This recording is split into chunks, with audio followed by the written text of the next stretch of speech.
आदिदेव नमस्तुभ्यं प्रसीद मम भास्कर। आदिदेव नमस्तुभ्यं प्रसीद मम भास्कर। दिवाकर नमस्तुभ्यं प्रभाकर नमोऽस्तुते। दिवाकर नमस्तुभ्यं प्रभाकर नमोऽस्तुते। सप्तश्वरथमारूढं प्रचण्डं कश्यपात्मजं। श्वेतपद्मधरं देवं तं सूर्यं प्रणमाम्यहम्। लोहितं रथमारूढं सर्वलोकपितामहम्। महापापहरं देवं तं सूर्यं प्रणमाम्यहम्।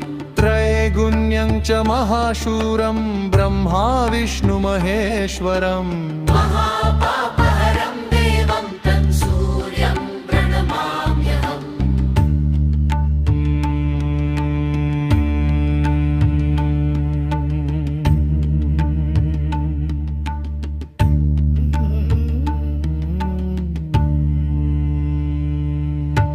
गृहीतं तेजःपुञ्जं च वायुमाकाशमेव च।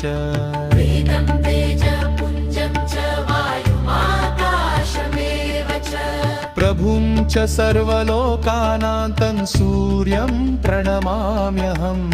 प्रभुं च सर्वलोकानां तं सूर्यं प्रणमाम्यहम्। बन्धूकपुष्पसङ्काशं हारकुण्डलभूषितम्। बन्धूकपुष्पसङ्काशं हारकुण्डलभूषितम्। एकचक्रधरं देवं तं सूर्यं प्रणमाम्यहम्। एकचक्रधरं देवं तं सूर्यं प्रणमाम्यहम्। तं सूर्यं जगत्कर्तारं महातेज प्रदीपनम्। महापापहरं देवं तं सूर्यं प्रणमाम्यहम्। तं सूर्यं जगतान्नाथं ज्ञानविज्ञानमोक्षदम्। महापापहरं देवं तं सूर्यं प्रणमाम्यहम्। फलश्रुती सूर्याष्टकं पठेन्नित्यं गृहपीडाप्रणाशनम्। अपुत्रो लभते पुत्रं दरिद्रो धनवान् भवेत्।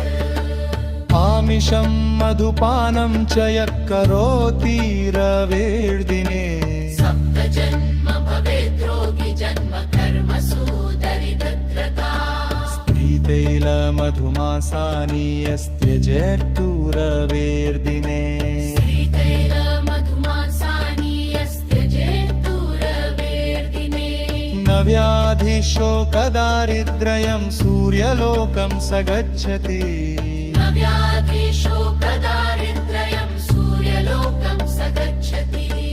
सूर्यलोकं स गच्छति।